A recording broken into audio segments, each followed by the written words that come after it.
श्री ओम नमः सिद्धेभ्यः। जय श्री महावीराय नमः। जय श्री परम्पराचार्य गुरुवे नमः। जय श्री उमा स्वामी गुरुवे नमः। जय श्री शांति सागर गुरुवे नमः। जय श्री विद्यानंद गुरुवे नमः। मोक्ष मार्गस्य नेतारं भेत्तारं कर्म भूभृतां ज्ञातारं विश्वतत्त्वानां वन्दे तद्गुणलब्धये। मंगलं भगवान् वीरो मंगलं गौतमो गणी मंगलं कुंद कुंदार्यो जैन धर्मोस्तु मंगलम। हम सभी लोग तत्वाश्रुत में 8वां अध्याय जिसमें बंध तत्व नाम का अधिकार समझ रहे थे। मोहिनी कर्म के जो 28 भेद हैं उनका कल अपन ने यहाँ पर सूत्र देखा था कि आचार्य भगवान ने सूत्र नंबर 9 मोहिनी कर्म के कैसे कैसे भेद होते हैं और उनके प्रभेद होते हैं उनके बारे में यहाँ पर चर्चा की थी। मोहिनी कर्म जो है वो हमारे किस प्रकार से हमारे जीवन में असर डालता है और इस मोहिनी के कारण हमारा क्या क्या नुकसान होता है, इसकी हमें यहाँ पर चर्चा करना है। पहले सूत्र में जो भेद प्रभेद हैं और उनकी संक्षेप में व्याख्या है उसको पहले समझते हैं। देखिए यहाँ लिखा है मोहिनी कर्म। किसे कहते हैं मोहिनी कर्म? जो जीव को मोहित करता है अथवा जिसके कारण जीव मोहित हो जाता है पर पदार्थों में। पर पदार्थों को देखते ही उसमें अपनापन करने लगता है, मेरापन करने लगता है, कभी राग करता है तो कभी द्वेष करता है। इस प्रकार से जो पर पदार्थ को निमित्त बना करके मोहित हो जाता है वो मोहिनी कर्म है। ऐसे ही कर्म में ऐसी शक्ति पाई जाती है जिससे जीव जो है मोहित होने लग जाता है। यहाँ देखिए मोहिनी कर्म के यहाँ पे 2 भेद लिखे हैं, एक दर्शन मोहिनी और एक चारित्र मोहिनी। दर्शन मोहिनी के कारण जीव जो है संसार में भटकता है।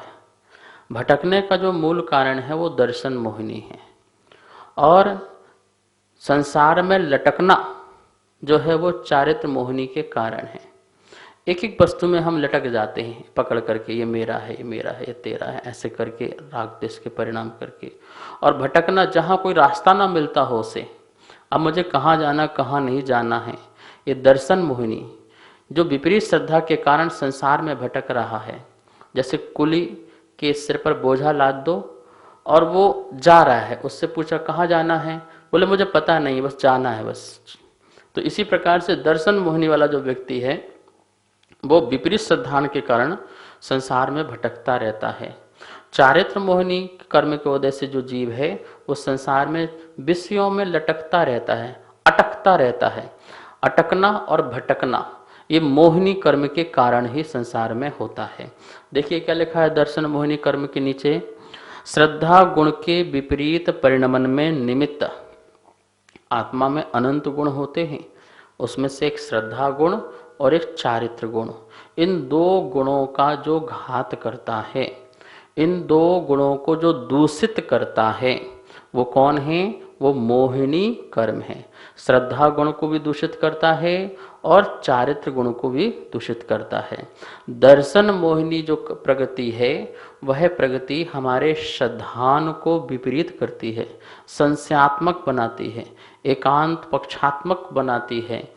और यह संशयात्मक जो श्रद्धा है या फिर विपरीत श्रद्धा है, वस्तु स्वरूप के प्रति विपरीत श्रद्धा है, भ्रामक जो श्रद्धा है, यह हमें संसार में भटकाती है।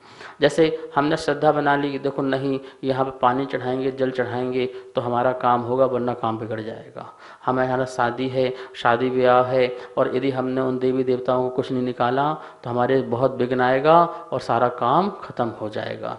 तो इस प्रकार से मेरी कुंडली खराब चल रही है और उसमें मैंने यदि इस प्रकार से उसका उपाय नहीं किया तो मेरी जिंदगी खराब हो जाएगी। ये इस प्रकार से भ्रामक जो आपने अंदर भ्रम विभ्रम, संशय, अनद्वसाय, ये सब आपने बिठा रखे हैं, ये सारे के सारे दर्शन मोहिनी कर्म के कारण होते हैं। दर्शन मोहिनी कर्म मतलब ऐसा है कि आपके सामने ऐसा पर्दा आ जाना जिसके सामने कुछ ना दिखे और जो दिख रहा है उसी को ही सब कुछ स्वीकार करना।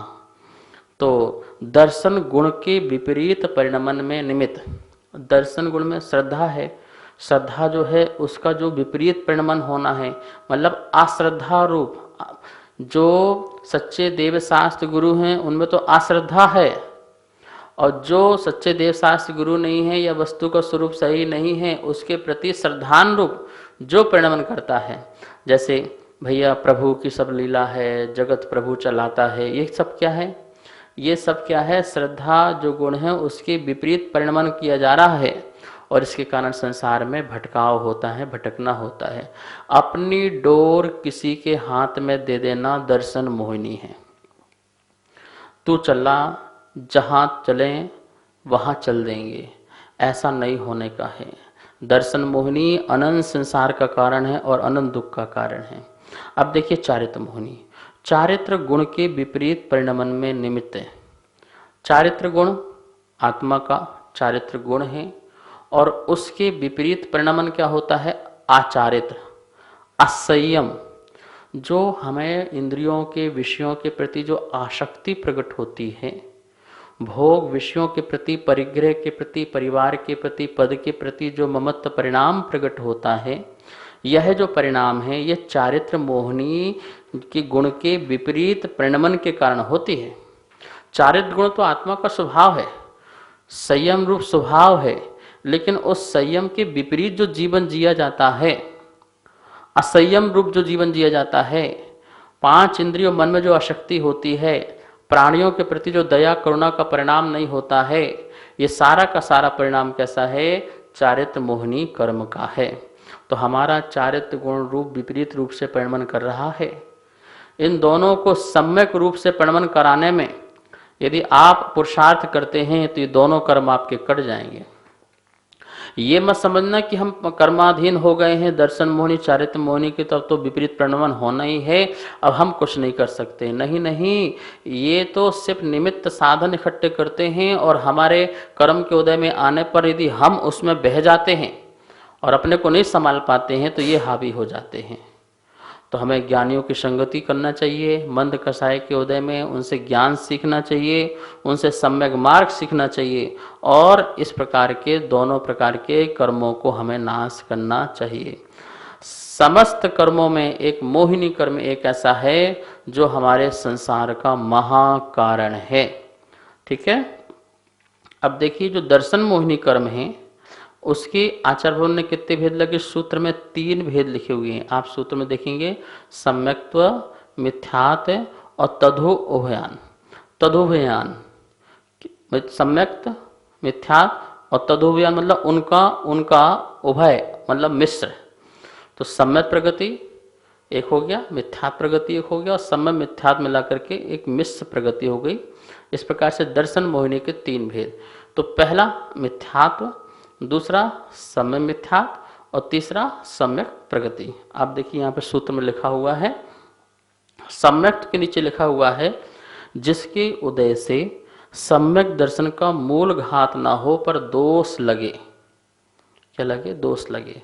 मतलब कि एक बहुत गंदा पानी है और उस गंदे पानी को अपन ने थोड़ा सा फिल्टर किया, फिर थोड़ा और फिल्टर किया, थोड़ा और फिल्टर किया, ठीक है ना, पूर्ण फिल्टर नहीं हुआ। लेकिन ऐसा भी नहीं है कि पीने की योग्य ना हो, पी भी सकते हैं, पर ऐसा है कि पीने में थोड़ा सा खारापन लग सकता है और थोड़ा सा नुकसान कर सकता है, लेकिन जीवन देने में वो समर्थ है। ऐसा पानी वो हो गया सम्यक प्रगति। थोड़ा सा मिश्र रूप धुंधला हुआ है तो वह पानी हो गया कौन सा? सम्यक मिथ्यात् प्रगति वाला। और पूरा जो गंदा पानी जो बचा, इकट्ठा जो गंदा पानी बचा, वो मिथ्यात् प्रगति है। तो सम्यक प्रगति के उदय से सम्यक दर्शन का घात नहीं होता है, श्रद्धा का घात नहीं होता है। श्रद्धा जैसी वस्तु स्वरूप के प्रति है वैसे ही बनी होती है, देव शास्त्र गुरु के प्रति श्रद्धा जैसी है वैसे ही बनी होती है, मात्र उसमें चल मल अगाड़ दोष लगते रहते हैं।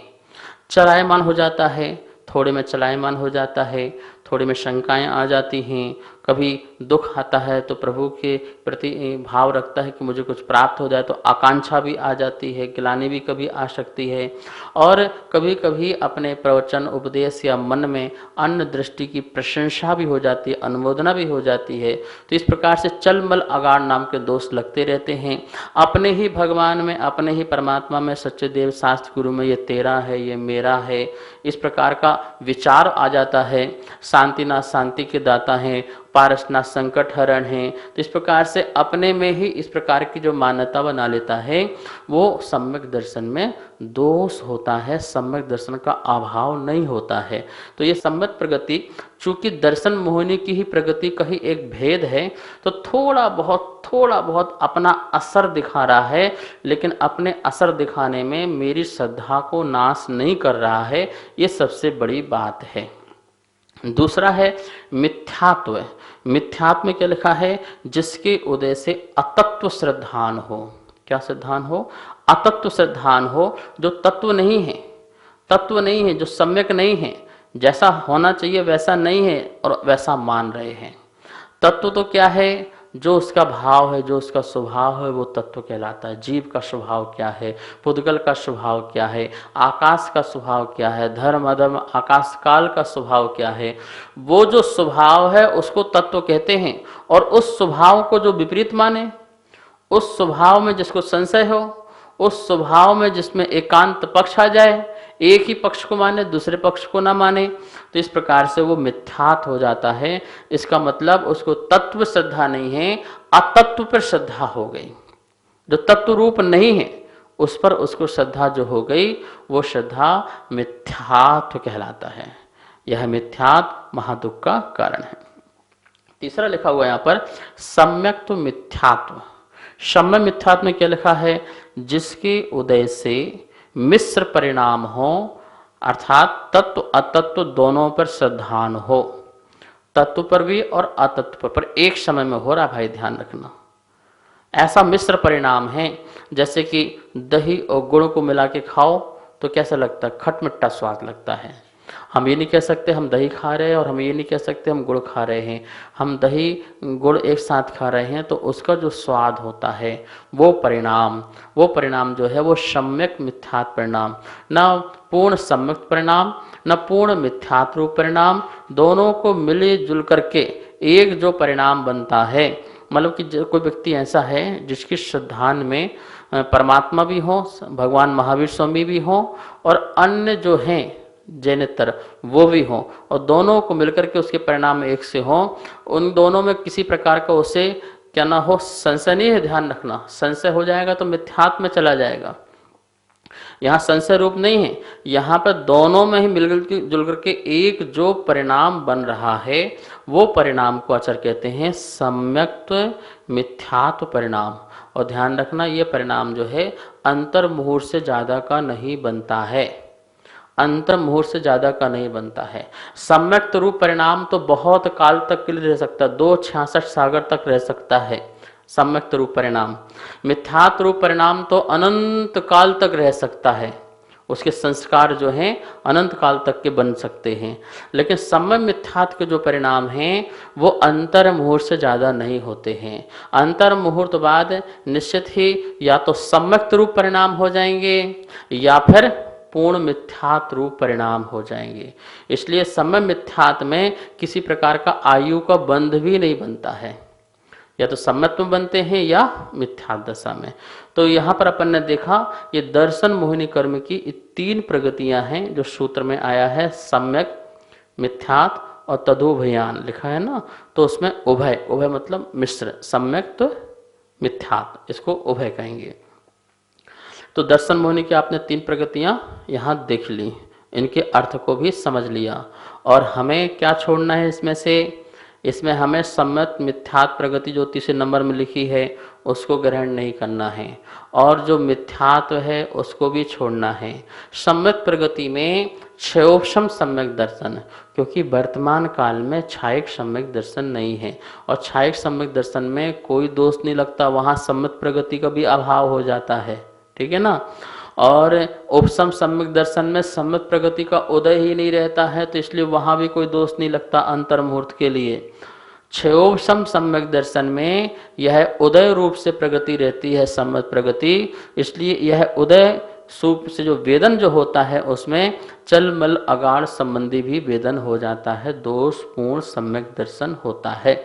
लगे ही जरूरी नहीं है उदय होने पर हम पुरुषार्थ पूर्वक उसको ना भी लगाएं, ऐसा भी हो सकता है। ऐसा पुरुषार्थ करें जिससे समय प्रगति भी नष्ट हो जाए, छायक सम्यक दर्शन प्रकट हो जाए। लेकिन अभी वर्तमान काल में हम पंचम काल में और छायक सम्यक दर्शन प्रकट नहीं हो सकता है।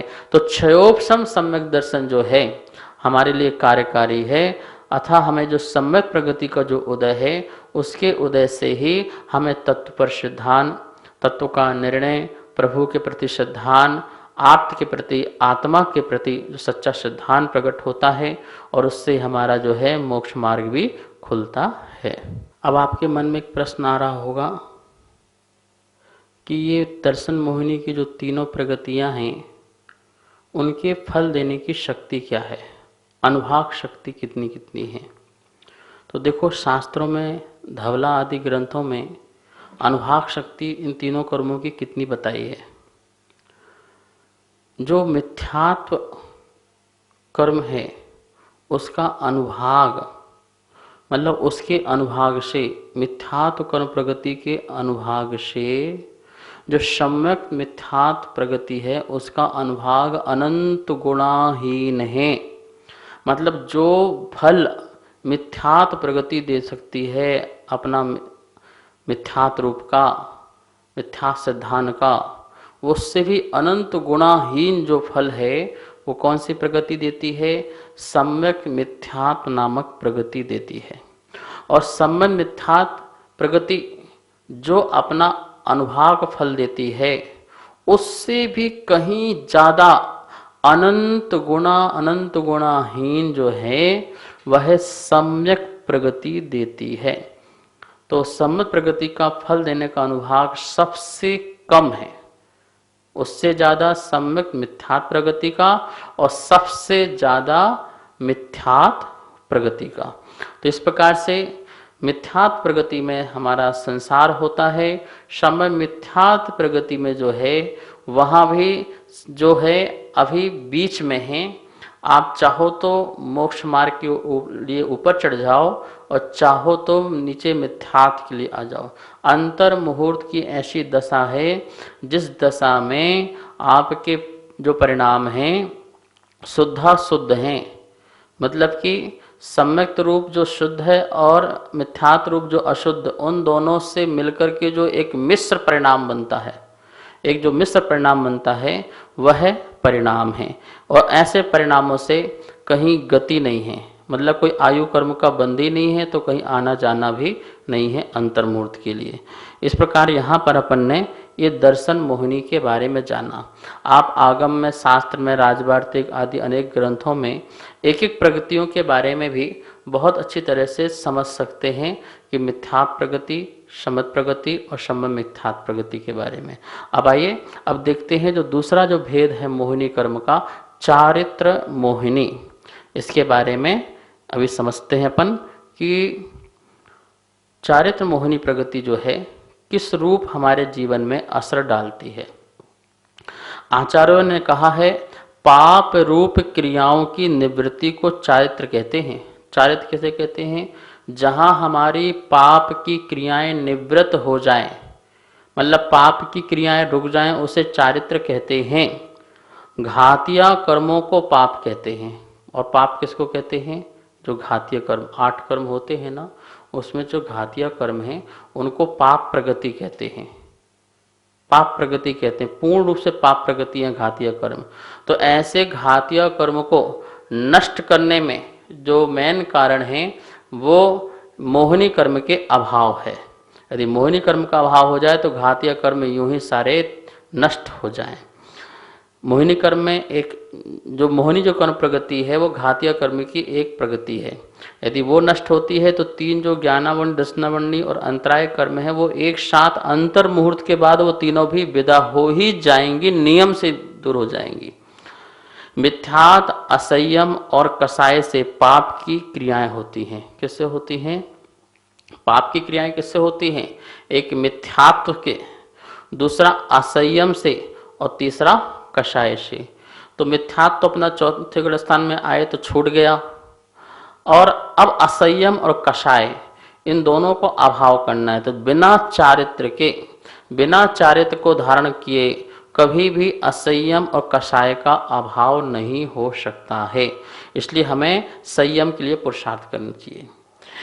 ये इन पाप क्रियाओं के अभाव को चारित्र कहते हैं। कौन से? ये मिथ्यात, असंयम, कषाय आदि जो हैं, ये पाप क्रियाएं हैं, इनको छोड़ने पर ही हमारा चारित्र होता है।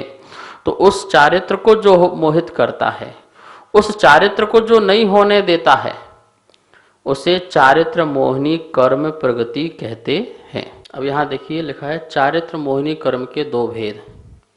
चारित्र मोहिनी कर्म हमें समझ में आ गया, जिसकी वजह से राग उत्पन्न हो, जिसकी वजह से द्वेष उत्पन्न हो, यह मेरा है ऐसा परिणाम उत्पन्न हो, असंयम के भाव हो, पांच इंद्रिय मन में आसक्ति के परिणाम हो, क्रूरता रूप परिणाम हो, आदया आकरुणा के परिणाम हो। इस प्रकार के जो परिणाम हैं वो हमारे जो हैं चारित्र मोहिनी कर्म के उदय से होते हैं।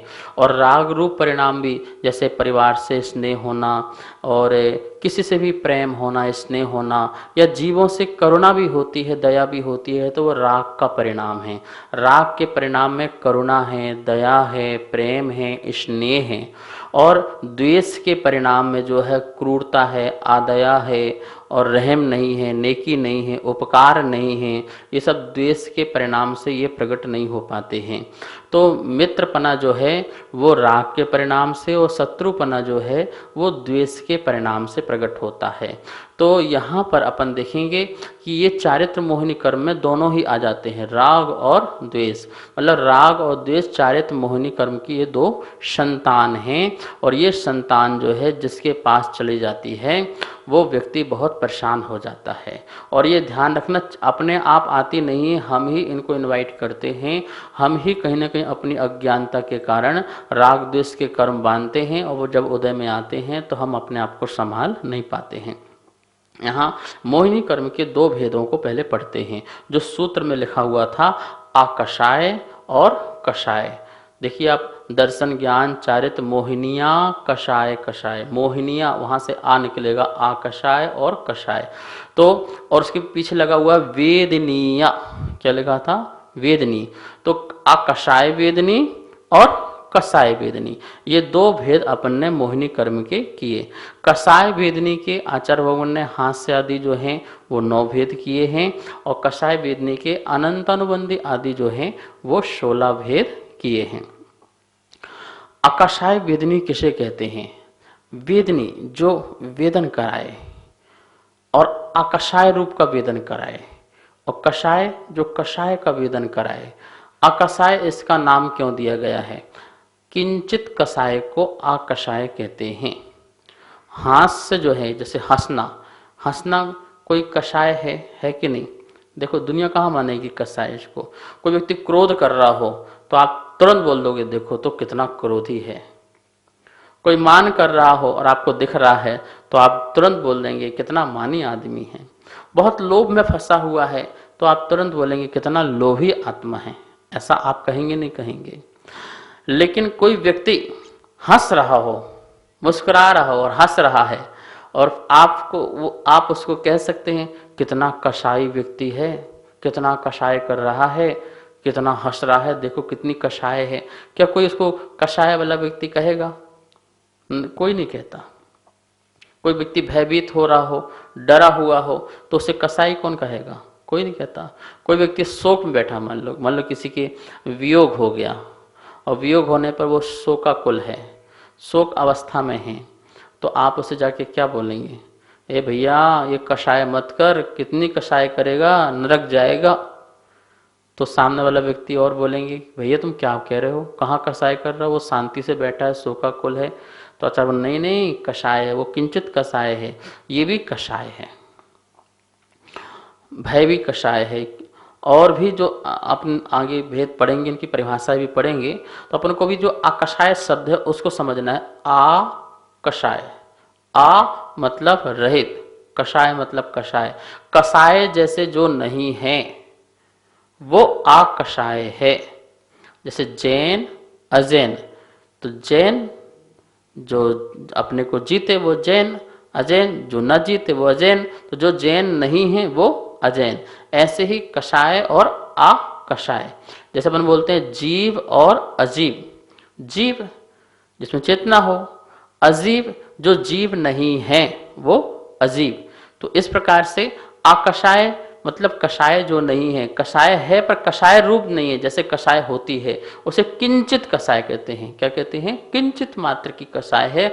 इस कषाय से उतना खतरा नहीं है, इस कषाय से मेरा मेरा श्रद्धा गुण का घात नहीं होता है, मेरा चारित्र गुण का भी ज्यादा घात नहीं होता है, मेरा संयम का भी ज्यादा घात नहीं होता है, इसलिए ये कषाय इतनी खतरनाक नहीं है। ये ऐसा वेदन, हास आदि का जो वेदन होना है वो आकषाय वेदनी होती है। लिखा है जिसके उदय से नो कषाय किंचित कषाय हो उसे आकषाय वेदनी कहते हैं। कषाय वेदनी जो आत्मा को कषे, जो आत्मा को दुख दे, आत्मा को पीड़ा दे, वो कषाय वेदनी है। जो आत्मा में राग द्वेष भाव पैदा करे, यह अच्छा है, यह बुरा है, यह मेरा है, ऐसा जो परिणाम पैदा करे वो कषाय वेदनी है। और यह कषाय वेदनी जो है हमारे अंदर असंयम पैदा करती है। क्या पैदा करती है? असंयम। पूर्ण जो चारित्र उसे प्रकट नहीं होने देती है। तो इस प्रकार से आज अपन ने दर्शन मोहिनी और चारित्र मोहिनी के भेदों की चर्चाएं की। इनके भी और प्रभेद होते हैं, जो आकषाय के 9 भेद और कषाय के 16 भेद। इसकी चर्चा जो है अपन कल करेंगे। आज समय हुआ, आइए अब माँ जनवाणी की स्तुति करते हैं। जावाणी के ज्ञान से सूझे लोकालो, सो वाणी मस्तक धरो सदा देत हो धो। हे जिनवाणी भारती तो ही जपो दिन रेन, जो तेरी सरना धरे सो पावे सुख चैन। सभी को बहुत बहुत मंगल आशीर्वाद। सभी को सादर जय जिनेन्द्र। आप सभी के सहयोग से तत्वार सूत्र जी की पुस्तकें निरंतर छपती जा रही हैं। तत्वार सूत्र जी के 5वें अध्याय की पुस्तक छप के आ चुकी है तथा 6ठे अध्याय की पुस्तकें छपवाने में आप अपना सहयोग दे सकते हैं। आप सभी जैन पाठशाला का आनंद ले रहे हैं तथा ज्ञानार्जन कर रहे हैं। जैन पाठशाला निरंतर इसी प्रकार चलती रहे, इसके लिए आप जैन पाठशाला के पुण्यार्जक बन सकते हैं। 1 महीने के लिए, 3 महीने के लिए, 6 महीने के लिए अथवा 1 वर्ष के लिए आपके नाम तथा फोटो पारस चैनल के माध्यम से प्रसारित किए जाएंगे। आप नीचे दिए गए नंबर पर संपर्क करें। जय जिनेन्द्र। मैं आरती जैन।